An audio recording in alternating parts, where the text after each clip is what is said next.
Welcome to Kenton's videos. Enjoy the video. In this video, I will show how to remove Jeep Wrangler headlights. First, ensure your Jeep is parked safely with the engine off. You'll need a few basic tools, primarily a T15 Torx bit and a flathead screwdriver. Once you have your tools ready, open the hood. This will give you clear access to the back of the headlight assembly.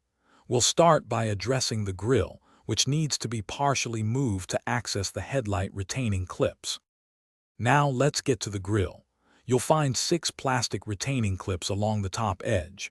Use your flathead screwdriver to pop out the center pin, then remove the entire clip.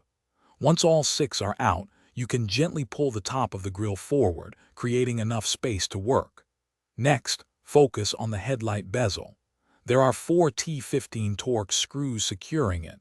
Carefully unscrew these to free the bezel.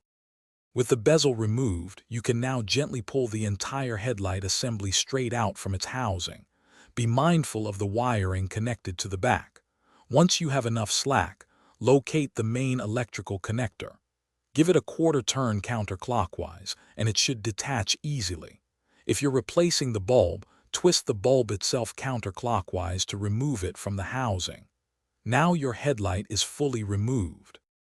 Reinstallation is simply the reverse of removal. Connect the electrical, insert the bulb, then slide the assembly back into place.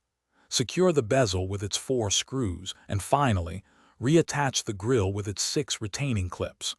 Always test your headlights immediately after reassembly to ensure everything is working perfectly. For more great tips and deals, and a fantastic book that can truly change how you think about money, make sure to check the description below this video. It's packed with valuable resources. Thanks for watching. Consider subscribing if we helped you.